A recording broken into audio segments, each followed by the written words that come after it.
Ողջույն ձեզ իմ շատ սիրելի հետևորդներ, այսօր իմ ալիքում խոհանոցային անկյուն է, կարծում եմ կարոտել եք իմ այս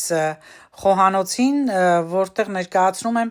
առողջ սննդակարգ և ինչու չէ տարբեր ազգերի բաղադրատոմս և այսպես այսօր ներկայացնելու եմ ֆրանսիական խոհանոցից թունաձգի պատրաստման տարբերակը,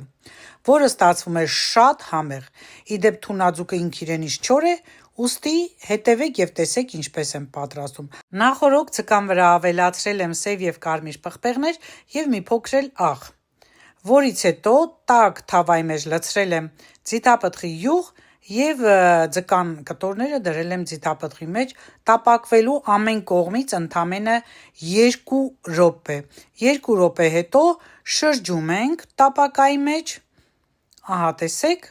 էլի թողնում ենք 2 րոպե լավ տապակվի, շատ արագ է տապակվում,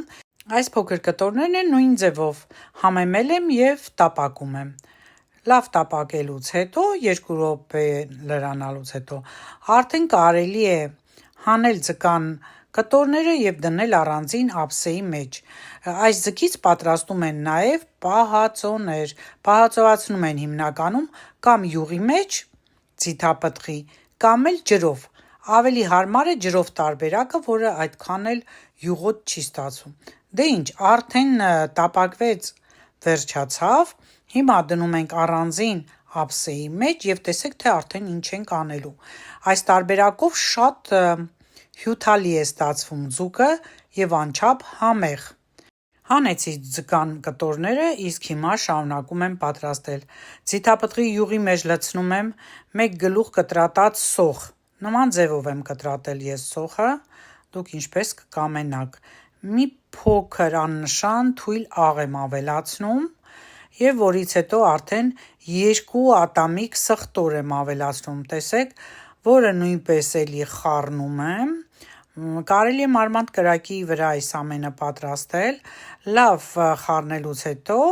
չենք թողնում, որ ուժեղ կարմրի, այսպես բաց գույնով թողնում ենք, ավելացնում ենք կամ կտրատած կլպած լոլիկ կամ տոմատի մածուկ, իմ տարբերակում տոմատի մածուկն է, ես տոմատի մածուկ եմ ավելացրել, բնականաբար մի փոքր ջրով խառնել եմ, հիմա էլի խառնեմ, որ լավ լուծվի տոմատի մածուկը։ Տոմատի մածուկը տեսեք ինչքան կարմիր սիրուն գույն ունի և որից հետո արդեն ավելացնում ենք պղպեղ, պղպեղի չափը ըստ ձեր ցանկության, եթե դուք պղպեղներ շատ եք սիրում, կարող եք գունավոր պղպեղ էլ ավելացնել կամ կծու պղպեղ, իդեպ կարելի է այս ամենը պատրաստել նաև կծու համեմունքներով, եթե դուք կծվի սիրահար եք, ավելացնում ենք դափնե տերև, ես ձկան համար ունեմ հատուկ համեմունք, դա եմ ավելացնում և խնձորի քացախ, որից հետո ավելացնում եմ չոր ուրց, եթե դուք ունեք չոր օրեգանո, կարող եք ուրցի փոխարեն օրեգանո էլ ավելացնել, բայց ուրցը շատ լավ է ձկան հետ և ինձ համար ամենալավ համեմունքն է ձկների պատրաստման ընթացքում։ Արդեն այս սոուսի մեջ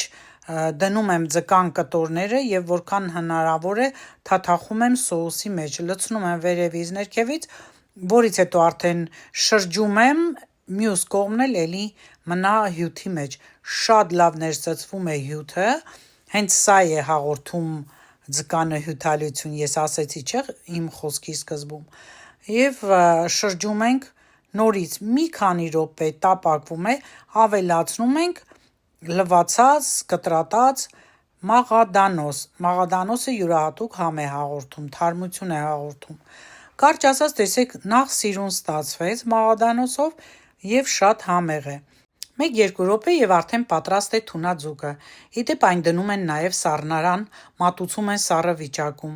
ստացվում է նման տարբերակով շատ հյութալի, այն շատ հարուստ է սպիտակուցներով, առողջարարը և բժիշկները խորհուրդ են տալիս հաճախ ուտել թունաձուկը, մատուցել եմ այս անգամ բրնձի փլավով, վրան ավելացրել եմ տոմատի